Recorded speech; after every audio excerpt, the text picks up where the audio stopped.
Қазақ халқының даңқты қолбасшысы дарабоз атанған Қаракерей Қабанбай батыр 1692-1770 жылдардың аралығында өмір сүрген тарихи тұлға. Қаракерей Қабанбай батырдың жас кезінде әкесі Қожақұл батырды қалмақтар өлтіріп кетеді. Одан кейінгі Есенбай ағасын қалмақтардың қолынан қаза табады. Міне осындай қиын жаугершілік заманда Қаракерей Қабанбай батыр 16 жасынан атқа қонып, әкесін ағасын өлтірген қалмақтың батыры Өже Жүғырылды тауып, өз қолымен кегін алып, оны өлтіріп басын алған. Одан кейінгі Қаракерей Қабанбайдың қатысқан қазақ жеріндегі атақты шайқастарының бірі бұл 1718 жылғы Аягөз шайқасы. Осы Аягөз шайқасында ерекше ерлік көрсеткен, бірақ жоңғар жағынан жаугершілік болып, әскери қимылдар үдегеннен кейін қазақ жағы оңтүстікке қарай ағыса бастаған. Бұл Ақтабан шұбырынды Алқакөл сұлама оқиғаларының алдыңғы кезі еді. Онан кейін топтасқан бірнеше жыл дайындалған қалмақтардың қолы шығыстан бастап оңтүстікке қарай жылжиды. Осы кезде Түркістан қорғанысын 1723-24 жылдары қазақ халқы ұйымдастырған. Соның ішінде басты рөл атқарған Қаракерей Қабанбай батыр және Елшібек батыр екеуі қазақтың халқын қорғау үшін Түркістан қорғанысын ұйымдастырған. Жоңғардың қолы лек-лек болып топтасып, осы Түркістан, Ташкент жерлерін алады соңында. Қазақ қолы шегінуге мәжбүр болады, өйткені халықты сақтау керек, күш сарқылмау керек. Ары қарай сырдың ортасына қарай жылжыған кезде кіші жүздің ханы Әбілқайыр, Бөкенбай батыр, Есет батырлармен қосылып, сырдың ортасынан Шұбар теңізге қарай жылжыған. Сол Шұбар теңіз жақта осы қазақ халқын жер бетінен бүтіндей жойып жіберемін, қалған құлдыққа түсіремін деген ниетпен қол бастап келген Шонадоба қолбасшыны осы Қаракерей Қабанбай батыр, Әбілқайырдың батырлары барлығы топтасып тойтарыс берген. Шонадоба жеңіліс тауып Түркістанға қайтуға мәжбүр болған. Кейін қазақтың қолы Ұлытау, Кішітау жаққа қарай өтіп, Кішітаудың жерінде 1726 жылы сол Шұбар теңіз шайқасындағы жеңістен кейін рухтанып, келесі үлкен шайқасқа дайындалған. Бұл 1727 жылғы Ұлытаудың жерінде өткен Бұланты-Білеуті шайқасы 1727 жылға. Осы жердегі атақты қалмақ қырылған, Қарасүйір деген тарихи атаулары бар жерлер бар. Осы жерде өте үлкен шешуші шайқас болған. Қазақ халқының тағдыры шешілген шайқас және бетбұрысты кезең болды деп айтуға болады. Өйткені қалмақ жағынан 40 мың, қазақ жағынан 44 мың әскер, 84 мың әскердің шайқасқа түсіп, қазақ жерінің тұтастығын сақтау үшін қазақ батырлары мен хандарының, жырауларының, билерінің ақылдасып, алғашқы стратегиялық жоспар құрған жерде сол Кішітаудың бергі жағында, Бұланты мен екі ортадағы Хантөбе деп аталатын жер. Сол Хантөбеде кеңес құрған. Сөйтіп Бұланты өзенінен шеп құрып, Білеутіге қарай аралықта 150 шақырымда үлкен қиян кескі шайқас болып, жан алып жан беріскен. Сол жерде бір айдан артық шайқас өткен. Нәтижесінде қазақ халқы жеңіске жетіп, қазақтың жауынгерлерінің рухы аспандап, келер шайқастарға дайындалып, одан кейін қазақ жерін азат ететін шайқастардың қамын жасап, 1729 жылы Аңырақай шайқасына қатысқан. Сол Аңырақай шайқасына да Қаракерей Қабанбай батыр қол бастаған мықты сардар батырлардың бірі ретінде танылған. Және қазақ жерін азат ету бір күнде немесе бір айда емес, қаншама жылдарға созылған сынақты кезең болған.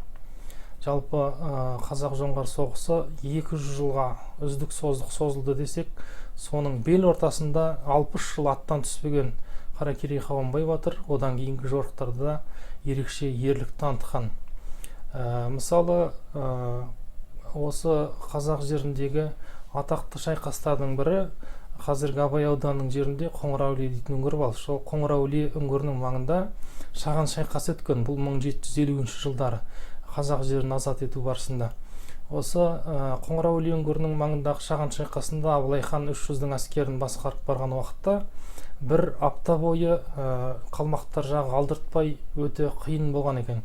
Сонда ашуланған хан Абылай айтқан екен, кімде-кім қол бастап барып осы қиын алынбай тұрған қамалды алатын болса, соны бас қолбасшылыққа сайлаймын және дарабоз деген атақ беремін деп.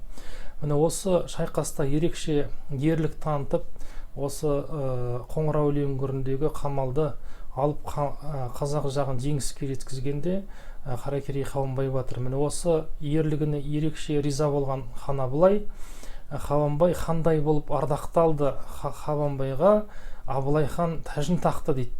Міне тәжін таққан еспенбетке оқалы зерлі шапан жапты дейді. Ол да жаңағы Найманнан шыққан батыр Қабанбай түмен басқарса, сол 1000-дығын садақшылар тобын ер Еспенбет басқарған. Еспенбет батыр ол белгілі тарихтағы батыр. Мынау оқ жетпеске оқ тартып жеткізген оқиғадағы Адақ батыр деп айтылатын батыр негізінде осы Еспенбет батыр екендігі тарихтан белгілі. Кейін Тарбағатай жеріне қарай шайқас жаңағы алаңы белгіленеді. Сол жақта Майлы шат, Баспан базар шат деген жерлер бар. Сол Майлы шатта Бөгенбай шаты, Қабанбай шаты, Майлының шаты деген 3 шат бар. Сол 3 шаттың аралығында кемінде 15.000 әскерді жасақтап, Тарбағатайдың жерінде Базар өзенінің жоғары жағында Тарбағатай тауының етегінде Баспан базар шат шайқасы деген шайқас болған. Сол шайқаста да қалмақты қуып, осы Тарбағатай Шығыс Қазақстан жерін азат етуде үлкен шайқасқа түскен. Одан кейінгі шайқас Ласты Шорға шайқасы дейді. Ласты Шорға шайқасы 80 күнге созылған деп кезінде Құрбанғали Халид Таурих Хамса еңбегінде жазып кеткен. Осы Шорға Ласты шайқасы, енді Шорға жазық жер, Ласты ар жағында таулы жер. Өте үлкен жаңағы шайқас болып, сонда Майлы батыр қаза табады. Майлы қол бастап келатқанда тастың түбінде тығылып отырған жоңғардың мергені мылтықпен атып жіберген екен. Сөйтіп жаңағы сен баста, мен баста, сен кір бірінші, мен кір деп қазақ әскерінің жаңағы кезіндегі айтқан тарихи жері сол сен кір, мен кір аталып қалған Майлының сол кезде жерленген төбесі де сол қазіргі Ақжар ауданының жерінде орналасқан екен. Ары қарай Үмбетей жыраудың жырында айтылады ғой, Қабанбай мен Бөгенбай ауыр қолды алғызып, қалмаққа ойран салғызып, ертіспенен Алтайды жаңағы қалмақты қуып асырдың дейді.